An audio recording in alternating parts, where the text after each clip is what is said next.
राधा और कृष्ण का तो जन्म संसार को प्रेम की परिभाषा सिखाने के लिए हुआ है।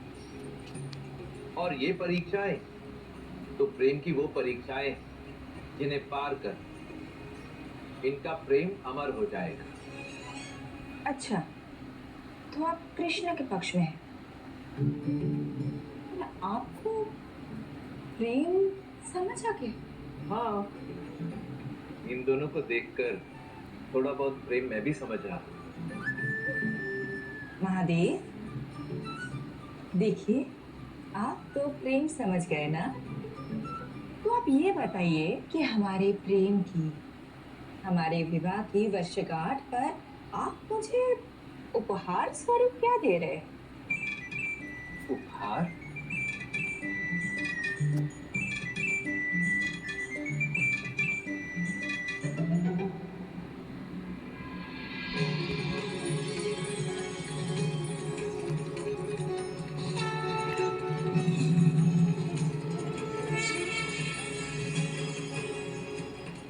ये लो, मेरे आनंद अश्रुओं से निर्मित अनमोल रुद्राक्ष। ये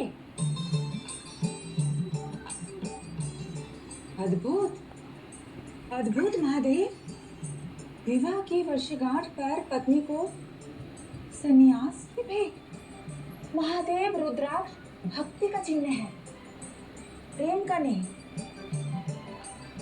और इसका मैं क्या करूंगी भला?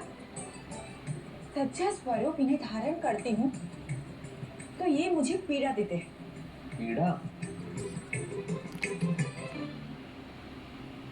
परंतु गौरी, पीड़ा भी तो प्रेम का ही एक अभिन्न अंग होता है। समझ आ रहा है मुझे।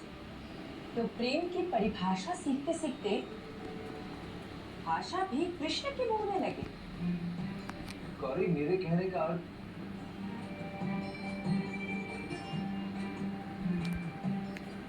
गौरी, अच्छा तुम ही बता, तुम्हें उपहार स्वरूप क्या चाहिए? मुझे रुद्र के रुद्राक्ष नहीं, प्रेम का वो मोती चाहिए जो दो प्रेमियों को पास लेकर आता है। श्वेत, निर्मल, मृदुल। हाँ, परंतु ऐसा मोती मिलेगा कहाँ पर? चाहिए, पूछ लीजिए अपने आराध्य से। प्रेम का पाठ तो आप उन्हीं से ही पढ़ रहे हैं ना? अर्थात मुझे पृथ्वीलोक जाना होगा? अवश्य जाना होगा। आप प्रेमी जहां होंगे वही तो मिलेगा ना प्रेम की मोती। गौरी, सुनो तो। मुझे कुछ नहीं सुनना है महादेव। जाइए और लौट कर तभी आइएगा जब आपके पास प्रेम का मोती हो। अन्यथा मैं समझ लूंगी कि आप मुझसे प्रेम ही नहीं करते। ठीक है।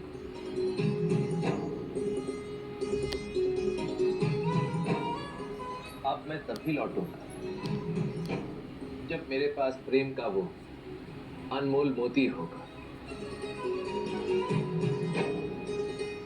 क्योंकि यहाँ प्रश्न मेरे प्रेम की परीक्षा का